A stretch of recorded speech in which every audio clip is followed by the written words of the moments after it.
Welcome back to JCPod, partner with Stare Down Sports. I'm your host, Jaden Chandler Parnell, and man, shout out to the Chiefs, man. A dynasty.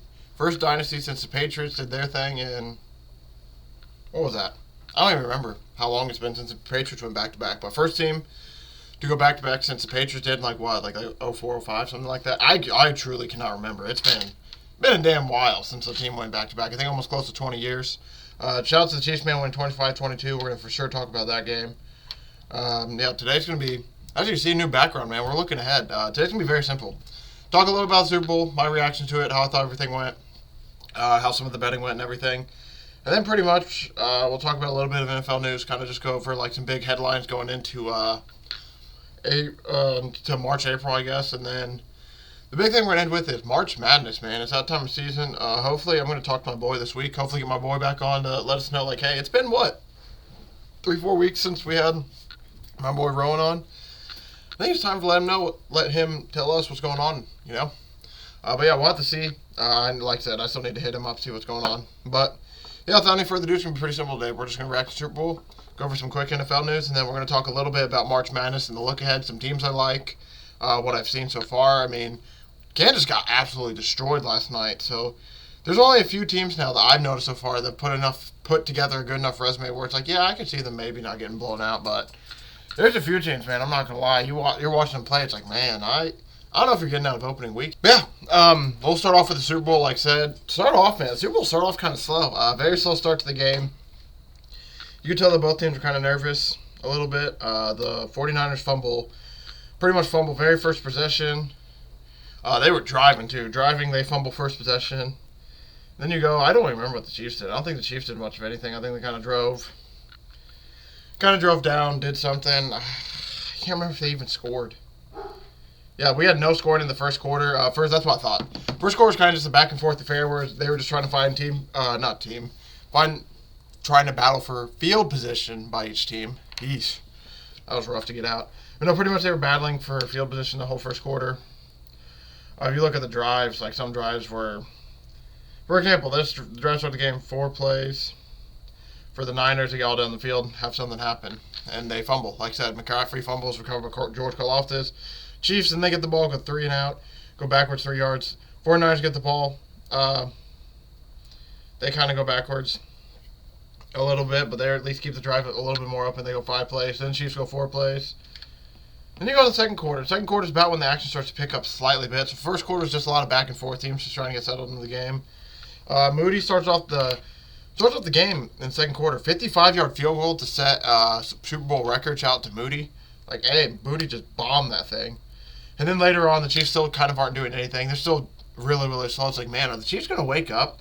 And then there's a trick play that happened. Shout out to Juwan Jennings, man. This was awesome. First huge bet I had of the night was any non-QB passing touchdown. We talked about a little bit on the show.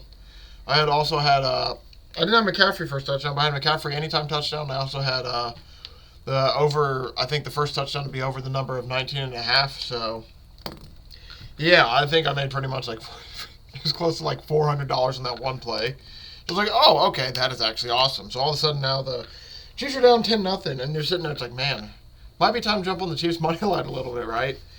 They, like I said, they were playing really, really nervous. They finally, looks like they might do something to end half after doing nothing all game. They finally started to get some stuff rolling at half. Mahomes had like a big bomb play to Mecole Hardman, who we'll mention again later, but then it ends up turning into them only scoring 3 points going into half. But that was huge.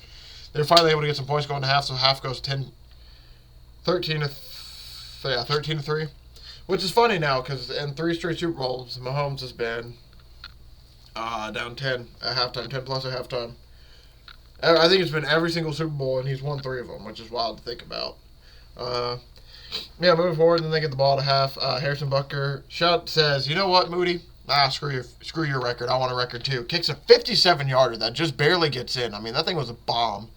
Shout out to Harrison Butker, man. I mean, that was chef's kiss. Beautiful punt by him. Beautiful kick, punt. I'm sorry, I saw Tommy Townsend down here. Tommy Townsend did have a great big punt. We'll get to in a minute. But yeah, coming out of half, they pretty much get that field goal. And at this point, I think it's 17. I think that's the number I heard. Shout out to, I believe Ryan Russillo was the one I heard this from.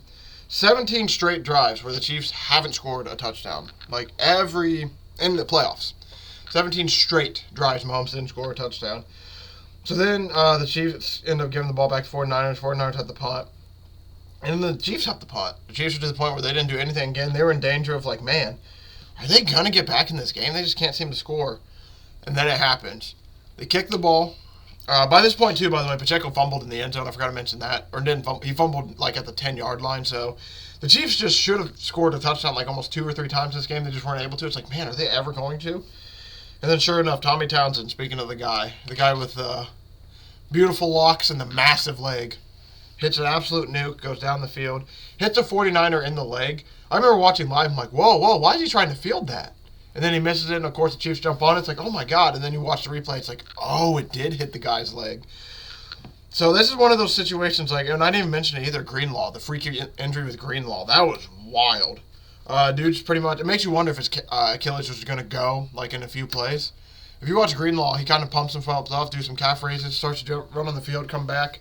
And then as he's running on the field again, he basically just collapses. And I'm pretty sure he's torn his Achilles. We'll check it in the news here in a minute when I get to that point so I don't lose where I'm at. But I'm pretty sure he tore his Achilles regardless. So, I mean, he had a freak injury happen. Kittle had an injury to his shoulder. It just felt like all these little things just kept happening over the game. And it led to this point where the ball hits a 49ers blocker in the leg. The guy just misses being able to pick it up. Chiefs fall on the ball. Literally, I think a play or two later, Patrick Mahomes deep pass to Marquez Valdes-Scantling. And by deep pass, I mean 17 yards. It wasn't even that deep. He throws a nice little floater ball over the linebackers, over the safeties, and goes right to MVS for a touchdown. So all of a sudden at this point, the Chiefs just got 13 points. It is now, by the way, I guess it was 3-10 going into half, not 13. Excuse me. They said he's been down 10 every half. I don't know. I saw something where he's been down 10 every half, and then I just saw a score. It's like, wait, that ain't right. But I guess he's just been down 10. I don't know. I don't know the stat. I won't lie. Now that I've seen this, I'm like, wait, that's what I thought. I don't know. Ignore the stat part of it, though. But regardless, though, the Chiefs finally score a touchdown. It's like, oh, okay. Then the 49ers answer right back, though, pretty much. They go right down the field and get a touchdown pass to Juwan Jennings, who looked really impressive during that. And then basically becomes a field goal affair. Bucker kicks one, Moody kicks one, Bucker kicks one with 6 seconds left. The Chiefs were driving, dude. This is where the game pretty much so this is where the game gets good at this point. So at this point, what's the score? I believe it's 16-13, I believe. I believe it's like 16-13 right now. After that touchdown, Harrison Bucker makes it 16-16. 19-16 with the Moody field goal. Then Bucker's game-tying one makes it 19-19. It just felt like, dude, you were watching Mahomes drive on that last drive. I won't lie, as the game went on, you definitely saw it's like, all right, Mahomes is waking up a little bit. The 49ers, I think, played perfectly into the Chiefs' hands where they just let them linger around all game. I mean, the Niners easily could have been up, I feel like, 17-3, 14-3. I mean, they could have buried the Chiefs, but for whatever reason, they just weren't able to bury them. It felt like they were playing, I don't want to say conservative with the lead, but that's one of my big points I'm going to bring up after I'm done breaking down the game. Was Shanahan too conservative?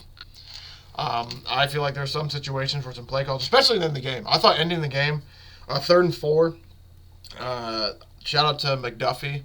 This is what led to that field goal to take him to overtime. McDuffie has a nice blitz. Shout out to George Karlaftis first off, too. This is basically, I don't want to say like pass rushing 101 or stunt rushing 101, but this is like one of the biggest things you can do as a stunt rusher, because usually you'll send the D lineman in, send the DB out, and then the D lineman is the one who goes in. They do it in a reverse way where George Karlaftis flies up the field, and the way the offensive line is shifting, that leaves Trent Williams one-on-one in a horrible spot pretty much to where he has to choose. I don't even know if he sees McDuffie. McDuffie did this perfect. If you watch the little play chart where they have like the numbers on the circles, I forget what that's called. It's like, we'll call it X Vision or whatever it is that the StatCast does. If you watch it, he has a little back pedal, and then as the ball snaps, he perfectly times it with his speed and his sprint and his run-up to where literally George Karlaftis is going outside. Trent Williams is fully with him. Trent Williams is fully flowing with Karlaftis, and there just leaves this massive gap. McDuffie goes in. Perfectly right-handed quarterback, you throw up your left hand. That's what all DBs are taught. Perfect. It was perfectly executed by Spagnuolo, who was in his bag in that second half. After that 15-play script, that Shanahan had Spagnuolo really went in his bag. I mean, he called one hell of a game defensively for the Chiefs. It was just truly impressive. They seemed to take away a lot of stuff. They somehow took away Kittle, Ayuk, and McCaffrey.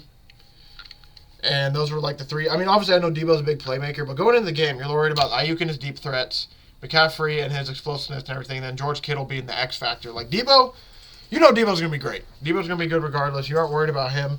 Or obviously you are worried about him. It's just you got to make sure, like, hey, there's 4 of these weapons they got here. We got to knock out at least 3 of them. And they found a way to knock out the deep threat. Kittle was a shell of himself pretty much the whole game. He barely got any touches. And McCaffrey finished with 8 receptions. He was the biggest target. But yeah, that blitz was perfect. Pretty much by Spagnuolo. Like I said, perfect stunt and run by McDuffie and Karlaftis. I mean, shout out to Karlaftis too, man. Boy balled out in that game. Shout out to Chanel too. I can't think of his first name for the Chiefs, but he absolutely balled out as well. Give me a second to find his name. Shout out to Mike Pinelli. I think they kept saying Pinelli, but I don't know if it's Pinell, however you say it. Big old 69 in the middle. He had a massive game as well. I thought he was a big part of their Pinell, Karlaftis, and Leo Chanel. I thought those were 3 of their big, underrated name-wise guys that had massive, massive games. I mean, Pinell had 4 assisted tackles, 2 solos. And I would say those are probably some of the biggest tackles in the game. Because when he was brought up, it was like huge, like, all right, now it's 3rd and long. Stuff like that. So shout out to them boys. Defense balled out. So that pretty much brings us into overtime where there's controversy about the 49ers knew the rules or not. I won't lie. I thought they brought this up in the Pat McAfee show. I thought this would have been hilarious. If the Niners do score a touchdown there with them not knowing the rules, do they just run them to the field like they won the Super Bowl? He brought that up, and I'm like, man, you know what? That would actually be pretty hilarious. Imagine that. You score a touchdown, you all run on the field, and they're like, everybody would have looked at them like, what the hell are these guys doing, man? Wow. I honestly kind of wish they scored a touchdown now just so I could have seen their reaction. But sure enough, they get held to a field goal. And after they get held to the field goal, I think everybody and their mama knew, like, oh, yep, the Chiefs are going to win. Because, the Chiefs, what do? Kind of walk right down the field. I'll go over the 2 overtime drives. I will literally go play-by-play for both these drives. If you go for the 49ers, they went about, 76 yards. We don't need to go too deep in their drive because they didn't win. But so, yeah, the biggest play. By the way, they should have gone 3 and out in overtime, but there was a penalty that kind of delayed it. There was a holding. I believe it was holding on, 3rd and 13. That should have been 3 and out for the 49ers, but kept their drive alive. And then this is the big play. 1st and 10. KC, they rush. Christian McCaffrey rushes it up to the Kansas City Chiefs 9-yard line for 6 yards. He's tackled by Chanel. 2nd down, they hand it to McCaffrey again. He gains no yards, stuffed in the middle. This is another one. My guy, Pinelle, or however you say it. Big old 6'9" in the middle for the Chiefs. Huge stop right here in 2nd and 4 to get him no yards. Now it's all of a sudden 3rd and 4. They got to have it. Purdy's pass ends up short, incomplete. So it's to the point 4th and 4. It's like, yeah, we got to take the field goal. At that point, when you take the field goal, it's like, oh, he's coming. It's to the point now. Mahomes is inevitable. I'll talk about it a little bit because this is pretty much after this. I'll go to my final thoughts of how I view Mahomes now and how that goes. So after the kickoff, Pacheco runs up the middle for 3 yards. Mahomes, by the way, completely took over this last drive. They have it out on X. I'm sure they have it out on YouTube if you watch it. If you have not seen this last-minute drive by Mahomes, I recommend and go and watch it. This is just cerebral stuff. By each play you're watching Mahomes go, it's like all of a sudden it's like, oh, yeah, they're scoring. They're scoring. Oh, my God, they're just going to touchdown. They're going to win. They're going to win. Oh, my God, they won. That's pretty much how it went for me. Every single play I'm just watching, it's like, there's probably 2 plays I was nervous. And it was like, oh, shit. And here it comes. This is where it starts. Like I said, Pacheco rushes up the middle for 3 yards. Mahomes completes the pass very, very short. Catch made on a She-Rice for 6 yards. It gets him to 3rd and 1. Pacheco runs it up the middle for pretty much a yard and a half, but they don't challenge it. So really it was 0 yards. He clearly got the first down, but they did not challenge it for whatever reason, and I guess it's because Andy Reid knew he had this in his back pocket. Andy Reid pulls out his first ace off his sleeve. He goes, Patrick Mahomes, roll out right, sprint. QB sprint pretty much. I don't know what you want to call it. He rolls out right. He had the option to throw run pass option, rolling out right. He just decides to take it right up the middle, rushes for about 8 yards. He gets tackled by Fred Warner. That's a 1st down. So then, all right, it's like, all right, the Chiefs are going to score here. We're at least going to get 3. And then MVS, he has like a 6-yard catch that somehow he gets 3, ends up 3 yards backwards in the backfield based off of hits and just trying to make something out of nothing. So then when you're like, oh shit, this might get a little bit nerve-wracking. 2nd and 13, Mahomes, right back to MVS, gets him back to a 3rd and 6. So it's like, all right, we'll see what they do here. 3rd and 6, Mahomes, 13-yard pass to Rashee Rice. This is about where it's like, man, the Chiefs going to score a touchdown, aren't they? This is where I'm about starting to feel it. 1st and 10. Now they're at the San Francisco 41. Mahomes gets it to Pacheco. Pacheco 4-yard rush. 2nd down now. 2nd and 6. Mahomes. Quick pass to Pacheco. Pretty much dumps it down to make it 3rd and 1 again. And on this 3rd and 1, it's on the San Francisco 32 at this point. Mahomes says, "It's all me, baby." Kind of drops back. He ends up rushing for about what? Sorry, I read the wrong one. He rushes for 19 yards right up the middle. He ends up rushing for 19. Jim is going nuts in the booth. He's like, oh, or sorry, not Jim. Tony's like, oh, Jim, he's going off, Jim. No one's gonna tackle him, Jim. No, honestly though, Mahomes went off, rushes for 19 yards, and 1st and 10 on the 13 gets to Pacheco for 3 yards. 2nd and 7, Mahomes throws it to Kelsey. I thought Kelsey was gonna score a touchdown here. Kelsey kind of bangs off bodies, gets him to the 3-yard line, then it's the play. Mahomes roll out right. I think it's called like X shuttle something. Andy Reid came. There's a clip of Andy Reid actually talking about the play. It's like X shuttle, whatever. And he said this is one of their few only plays that doesn't go both ways. So for example, for those people who might not know or are curious, most plays are drawn up to go either way. So if you're going to run like we'll say just a 4 vertical scheme where you got, simple Madden or something like a 4 vertical scheme. You got 2 guys going up, guy coming over the middle, and then either a guy doing a streak, guy doing an end, whatever you want that 3rd slot guy to do. Usually have it set up to where you can have all 3. You can have the 3 receiver side on this side or the 3 receiver side on this side. And you can flip it based on like where the field advantage is. For the Chiefs, Andy Reid made it sound like this is the only play they got. Only play they got that goes one way to the right. So they do a little rollout right. Mecole Hardman is wide open. If you watch the play again, there's somebody, I forget who it was on the defense, but somebody just completely loses their eyes. They watch Kelsey for a little bit. They're watching Kelsey go in the back of the end zone, so they turn their heads a little bit. They shift down or do something. They're looking down at somebody. I forget who it was. There's one or 2 guys that pretty much should have covered the flat that just got lost between Kelsey and something else to where their eyes are completely off, and Mecole Hardman's wide open in the flat. He catches the ball, scores a touchdown. Apparently has no idea he scored the game-winning Super Bowl touchdown until Patrick Mahomes goes up to him and is like, you won the Super Bowl. You won the Super Bowl. Apparently, yeah, Mecole Hardman came out after Mahomes. So he's like, I just blocked it out. I had no idea. What a redemption story for Mecole Hardman. If you know, he had some rough stretches. I've mentioned it on my show. He's had some rough stretches throughout the season where I didn't know if they were going to play him. Especially with Jared McKinnon getting called up. Sky Moore came off IR. I didn't know who was going to get the playing time. So, shout out to Mecole Hardman, man. He had probably two of the biggest plays in the game with that deep bomb. That should have set him up for a touchdown, but I think Pacheco fumbled, and then also he had the game-winning touchdown. Man, plus 2,400. I'm so pissed. I thought I bet him to score a touchdown live. I guess I didn't. I'm so pissed about that because it's like, man, I felt like an easy one. Because it's like all the no-name guys. That was a big thing about the game was a bunch of no-name guys were scoring. By no-name guys, like not the Kelseys, the Pachecos, the George Kittles. Like there's a lot of the MVSs, Juwan Jennings, a lot of the backup guys. But yeah. And then pretty much, yeah, after that happens, obviously they score the game-winning touchdown. If you score the game-winning touchdown, you're obviously Super Bowl champion. So shouts to the Kansas City Chiefs, man.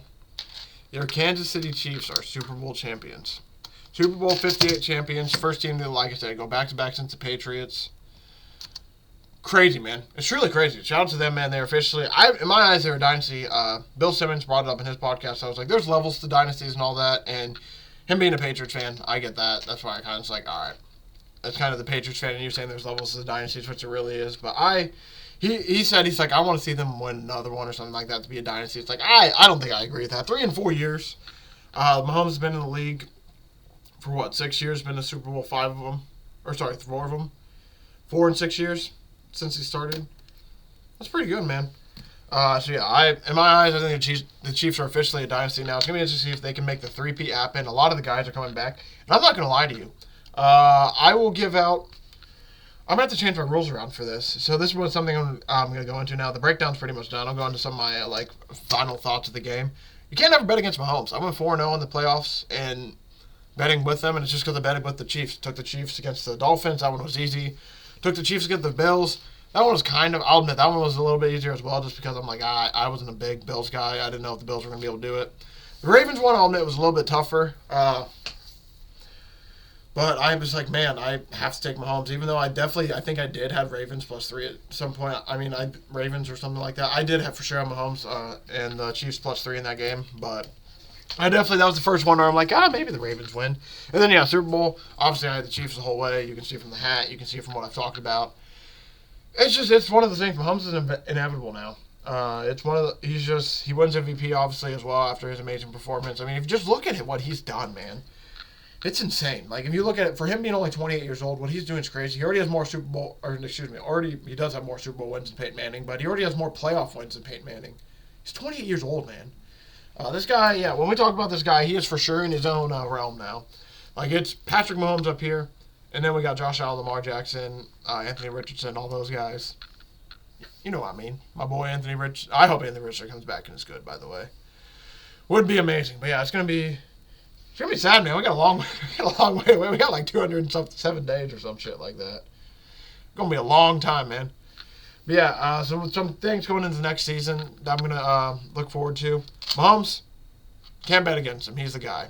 I'm going to I'll have 2 Super Bowl picks. One's like so the Chiefs are going to be my automatic Super Bowl pick until Mahomes pretty much retires now.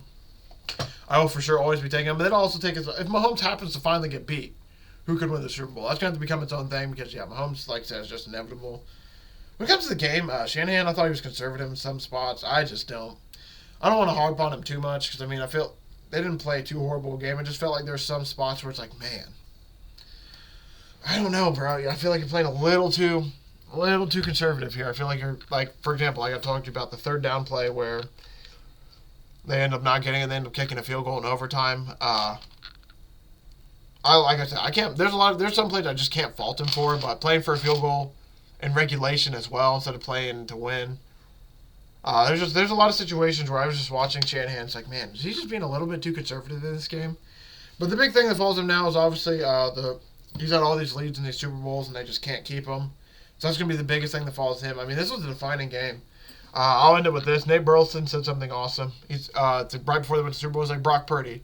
At the end of the Super Bowl, you will be and Purdy said champion. Then he asked Mahomes, at the end of the Super Bowl, the Chiefs will be and he said, Dynasty. And that's officially what I think we got. I think we got the Chiefs Dynasty. Mahomes said he wants more as well. I mean, they're very similar to Miami Heat, where they're to the point now. They just obviously don't care about the regular season. They're just they're like, we'll get to the playoffs, and we just need to get to the playoffs. We'll worry about that. They're gonna have an amazing division next year, though. Jim Harbaugh, Andy Reid, Sean Payton, Antonio Pierce. That's going to be a really wild division. But yeah, shout out to the Chiefs, man. They are the kings of our dance. They are king of kings, back-to-back years. They are guys, man. They are the guys to beat now. Obviously, they're one of the best. Shout out to Taylor Swift winning her first Super Bowl after, joining the team 4 months ago. Man, it's just crazy. I don't think there's anything really much more I want to add there. I think we're pretty much all good. I don't think there's too much more touch on the Super Bowl. Do really look forward to next season. As of right now, my early lean for Super Bowl is obviously the Chiefs. I mean, this team's special, man. This one's crazy. This was supposed to be their year. This was supposed to be the year where they finally didn't do it. And, of course, they did it. So that's what's scary now is, like, Brady, I think, went from 27 to 37 until he got his 4th. And this was supposed to be the year when Mahomes didn't win it. And they're only going to get better. The defense is only going to get more experience. The receivers this year, there's a lot of year 1 receivers, a lot of younger receivers. Only going to get better. I don't know if Tony's going to be there next year. McCall Hardman's probably going to be there. Shout out to McCall Hardman, by the way. For those of you who remember watching Hard Knocks or not, I remember seeing this clip at least. He said he saw himself playing the 49ers in the Super Bowl. And the guy obviously pulled out a card with the Jets and 49ers in the Super Bowl, blah, blah, blah. Well, part of that was right. McCall Hardman did see himself in the Super Bowl playing the 49ers, which he called. He's like, I see us playing the 49ers in the Super Bowl. I think he said 29-24, whatever the score was. Score doesn't matter. He pretty much said he saw them playing the 49ers in the Super Bowl, and sure enough, that boy's playing the 49ers in the Super Bowl. Shout out to McCall Hardman, man. Shout out to Jets fans, man. Can't win it. Trade a guy away, he ends up winning a Super Bowl. And, of course, it's the one guy who wild, man. It's just wild that he projected that and then how it ended up working out.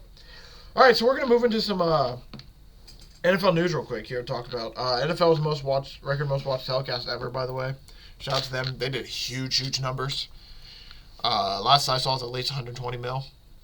But yeah, moving forward, we're going to go over some quick NFL news, like stuff that's super important. So I might like say something, not talk about it because it's just to put it out there. But if it's important, I'll talk about it. And then we'll pretty much just end with a quick talk of like just March Madness real quick and some of the college world, what's going on there. That's how we'll do it today, man. And then, yeah, it's going to be interesting. There's no Pickem Thursdays, no JC Plays Thursdays anymore. It's pretty much just going to be normal talk on Thursday. Might even be able to get my boy on Thursdays, maybe? We'll have to see. I don't know. I'm going to have to talk to him and figure out what's going on with the college basketball scene. But yeah, so far, Steelers released Mr. Trubisky after 2 years.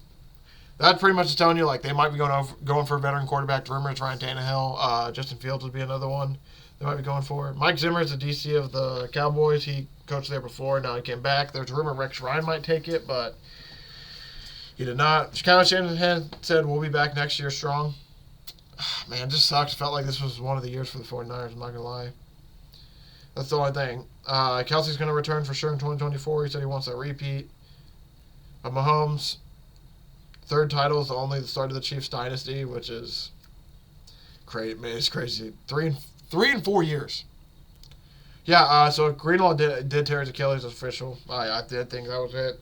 That's just crazy, man. I do feel bad for him. Once they lost him, that's about when the game started to go a little bit sideways. That's the best way to put it. That's about when that happened. Aaron Rodgers is trying to recruit Devontae Adams to the Jets. That'd be interesting. They're for sure going to get a receiver in the market. I just don't know who it's going to be. Multiple owners contacted Bill about 2025, so what it sounds like is, yeah, he's going to be coaching, not this upcoming season, but he's going to be one of the hottest names. Him and Vrabel are going to be two of the hottest names going into the next season if one of these coaches don't work out this year. Son Reddick's looking to receive a trade. Patriots are most likely going to trade Mac Jones and move on from a quarterback. Raiders want to trade up from number 13 to get a quarterback. I don't know who they would get though. Honestly, like I don't know if they're going to be able to get in the 1 through 3 spot. So I don't know who they would get at quarterback. Saints are going to hire Kubiak as the next OC. Brady on track to become Raiders minority owner. And he's set to have a TV future in Fox. Shout out Brady, man. That boy balling. I think that's about it. Shadur Sanders says he doesn't see QB that's better than him coming into the 2025 draft. He's going to be drafted. I'm assuming that. Oh, he's saying even in 2024, he said he would have been the first quarterback off the board. I don't know about that. Bears will probably keep the number 1 pick unless something happens. That's wild. Seahawks are hiring Alabama's Grubb as OC, which I don't.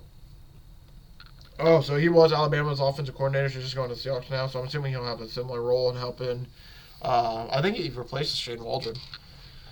Yeah, I think that's going to do it. Amazon Prime is going to carry an NFL playoff game into 2025. That's another thing I wanted to add. Dante Hightower is going to be a Patriots linebackers coach. Deion Sanders came out 3 days ago and said Purdy's the best story in the NFL. Even I think with the Super Bowl loss, I think it's probably one of.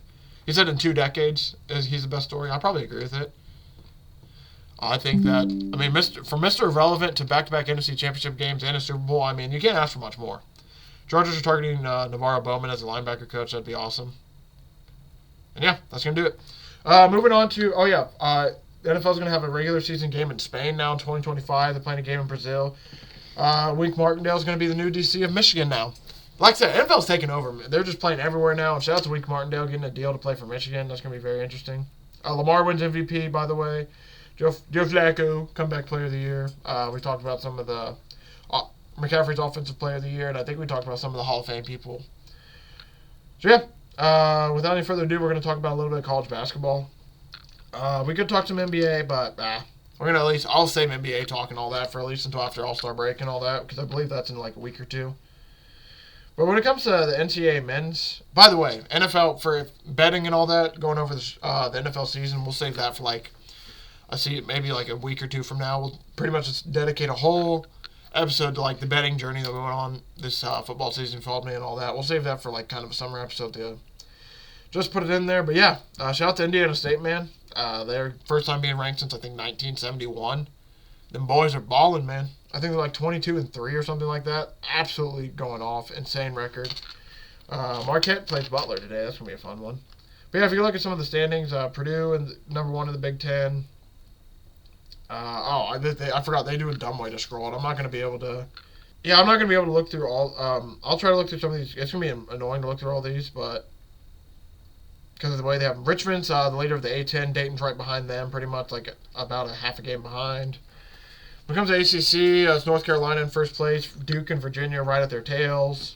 Sorry, the way they have the setup for me to look at the actual leagues is like I have to do like five like clicks pretty much to get there. So that's why it's taking me so long to read all these. The standings, and of course it did the wrong thing. Big 12 standings. Houston's leading right now with Iowa State. Iowa State's been balling out. They've been right behind them. They've been insane this year. They've been having a really good season. UConn, of course, 12-1, probably the best team in college basketball right now. They're leading their division or their conference. Arizona's the top of their conference. Washington State and Oregon, a game and a half behind them respectively. And then South Carolina tied with Alabama for the SEC, with Auburn right behind them, Tennessee right behind them, and then there's a lot of 6 and 4 teams. It's crazy, man, how college basketball has been doing its thing this season. For those of you who don't know, obviously this percentage is going to change because it's been about 2 or 3 weeks since I've talked about it or said it. But road teams, if you're a favorite on, if you're a ranked road team going against a non-ranked team and you're on the road, you usually have a 7 out of 10 chance to win it. This season it's been about 40%ish. Teams are getting knocked off on the road completely. I mean, I think it just happened to Kansas last night. Kansas getting beat by almost 30 against an unranked Texas Tech, who probably will end up being ranked. That's what, I guess they are ranked 23rd, so I guess they are ranked, but. And then apparently somebody had, Darian Williams, I think, had perfect shooting. I think I just saw from Texas Tech. Shout out to him real quick. Yeah, 12 for 12, boy drops 30. Boy dropped 30. Yeah, no, he absolutely went off. But, yeah, like I said, Kansas loses to Texas Tech. A lot of these teams are losing to teams on the road, and then these teams that were unranked are starting to become ranked sometimes. Other times they're not. It's just been crazy what's been going on in college basketball. It feels like nobody's safe. Every team's getting upset. This team's getting upset. That team's getting upset. Purdue's gotten upset at home. I mean, I think about everybody but UConn has gotten upset. And even UConn has a loss. They have a loss in conference. I can't remember who it was, but they even have a loss in conference. But yeah, pretty much in the show, because I'm not going to lie to you, I don't have too much to talk about today. Most of the stuff was just I wanted to spend about talking about the NFL and what an amazing Super Bowl was. I'll also do probably before March Madness starts, I'm going to do a look back of what the NFL season was. I might say that for like a Throwback Thursday episode where we'll just talk about like everything that happened in the season, some of the cool stuff that happened. Like that's something I might talk about. I'm still not 100% sure if I want to do like a season review or not, but to finish off with college basketball, some teams I'm really looking forward to. So we'll do it like this. So pretty much I'm gonna look up the top 25, and I'll give you I'll pretty much give you the teams that I like to make Final Four. So these are the teams I like to make the Final Four, make the championship game. Right now, I won't lie to you. There's number 1 UConn and number 2 Purdue. As of right now, when it comes to making the national championship, those are the only 2 teams that I see that have a chance as of right now. Obviously, I could be way off, and it could be like Duke could end up stealing something coming back. Tennessee could end up making a run. Obviously, that's how March Madness works. Is there's usually it's hard to pick a favorite to win it, but right now, I mean, like UConn, I took UConn at plus I think 1,200 the other day. I don't know what they're even at now to win it, but they just look like the most dominant team in college basketball. They've looked good every game. UConn has been the only team I think I've watched so far where every game I've watched them, it's like, oh, they look impressive. They look really good. So far, I know I haven't watched every game, but there's a lot of teams I watch where I've at least caught one game of them where it's like, man, I don't like what they're doing. Like, they look horrifying. And, I mean, it goes way farther than just, like, the play on the court. Like, you watch some of the shots they're taking, you watch the way they're getting in their offenses. It's like, man, I'm not liking any of this at all. So, yeah, if you look at the national champions now, Purdue was at plus 750, the favorite. At one point, UConn was right behind them. UConn's at plus 650 now. I still don't mind it there at all. I think UConn potentially has a chance. Oh, yeah, UConn has a chance to win it all. I think they're really good. Purdue's in a similar boat. Purdue's only had they're 22-2. I've watched a lot more Purdue games than I've watched anything else. I mean, I'm not going to lie. They have looked really, really impressive. They lost to Nebraska on a night where Nebraska couldn't miss from 3 pretty much. I mean, like, I'll look through it real quick. Just like here's the numbers from 3: 2 for 5, 1 for 1, 5 for 9, 1 for 1, 1 for 2, 3 for 4. I mean, it literally took Nebraska being at home, shooting the lights out to beat them. And then you look way back, they lost to Northwestern pretty much because Boo Booey went off. I will admit, the one thing that does scare me with Purdue over UConn is Purdue does have those games where you watch them, it's like, man, y'all don't look good at all, dude. Like, they've had, like, maybe 1 or 2 games where it's like, man, they've won a game. It's like, man, I do not like how you guys are playing at all. But for the most part, I think it's probably one of the more complete Purdue teams I've seen all year. Zach Edey's just a monster down low. Braden Smith has completely taken over as a point guard. He looks amazing. Lance Jones has come in, and he's been a huge sigh of relief because there's at points that Fletcher Lawyer isn't playing too well, and then Lance Jones takes over, and he can be that third option. I like the Purdue team they have built this year. It feels like this is their chance. I won't lie. I know I've said it a lot this year, but this is truly one of their last few chances to probably win it all. Because this is one of their better teams they've had in a while. Like, all around, they don't have a Jaden Ivey.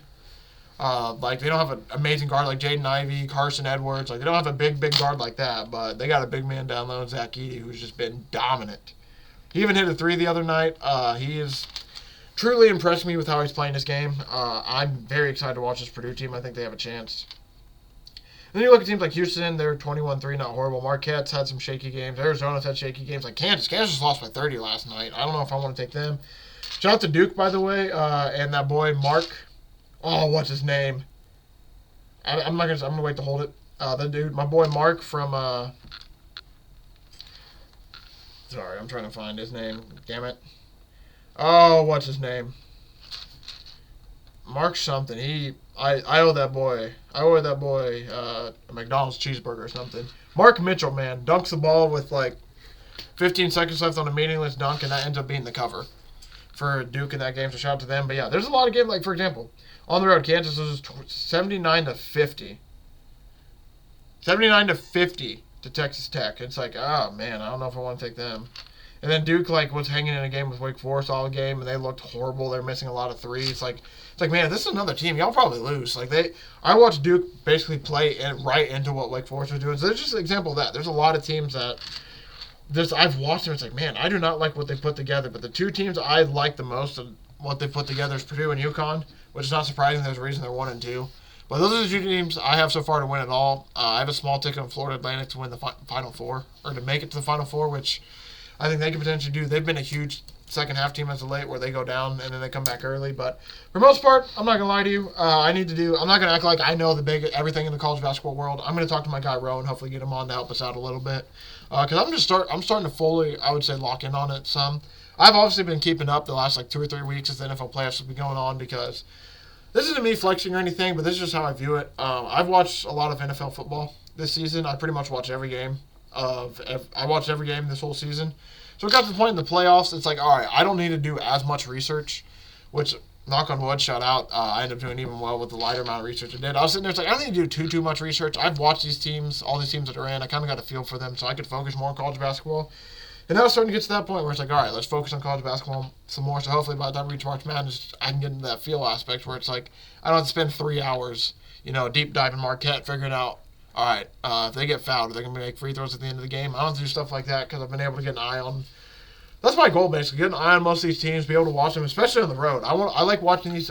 This is the year where if you watch teams on the road, you can get a very, very good idea of all right, so this team's pretty good then, huh? Like the Mountain West, by the way. I didn't bring up the Mountain West. The Mountain West is that competitive as can be division. They're going to have 5 teams in, and they're probably going to do some upsets in the tournament and everything like this. It's going to be a wild year, so that's why I'm trying to catch a lot of these teams on the road because it's if you can catch the teams on the road against a good team, and I can give you for example, Kansas Texas Tech. That could be a potential March Madness game. So you're watching that, it's all right, Kansas only able to drop 50. So that just showed me, all right, if they have a really, really bad night, they can just get blown out of the water. I mean, they were held, it's wild, man. It's wild. And like I said, this is going to be one of those years, too, in March Madness where there's probably going to be a team or 2 left out, and there's going to be a lot of just weirdness and wildness happening because it's the madness, man. And it feels like, especially this year, I brought it up with the road teams, it feels like a lot of these kids, man, they just play a little bit weird away from home. So it's going to be interesting to see how in these neutral site games some of these kids act. It's going to be fun, man. It's going to be a lot of fun. I'm just very excited for it. We're, like I said, I think 4 weeks-ish away from having the bracket and everything. Can't wait, man. But yeah, that's probably going to do it for today. Thursday, I'm not going to lie to you, probably going to be a little bit more college basketball talk. I might do some like deep dives on. I might start doing some deep dives on like conference tournaments, since those are going to be upcoming here soon. I'll be honest with you, I truthfully don't know what if for sure Thursday's going to be. It's for sure going to be some college basketball talk. Might even bring some NBA in as well. I just don't know the general direction I'm going to take it. It's going to be something to do with March Madness, obviously, but I don't know if I want to like talk about conferences, if I want to talk about like awards leading into it. I don't know, man. I'll have to figure it out. But yeah, thank you all for watching. Thank you for all the support. I really do appreciate it. I'm going to talk with my boy Rowan, figure out when I can get him back on the show to pretty much just let us know, like, hey, who do we need to watch out for in college basketball? What are the teams to look out for to make noise in tournaments and whatnot? So that's pretty much what the plan is going to be for Thursday. And then I guess, yeah, Thursday will be, I'm not going to have my guy on, sorry. I kind of reworded that weird. Thursday's going to be a lot of college basketball talk, and then hopefully one more day this week we'll have my boy on. I need to talk to him and figure out when he's free, because, yeah, it's madness time, baby. NFL's over. Shout out to the Chiefs. They had an amazing season. Truthfully, it was a special season. Insane to think that NFL's over, man. We're into the basketball season. But thank you all for watching. I really do appreciate it. Yeah, by the way, if we don't talk about we'll talk about either the betting this Thursday or next Thursday, and then we're going to do the college basketball on the opposite one, so we'll figure out which one it is. So be on the look for that. But I will see everybody pretty much back in this feed for Thursday for either some betting talk on how the NFL season went or some college basketball talk. But probably going to be some college basketball talk.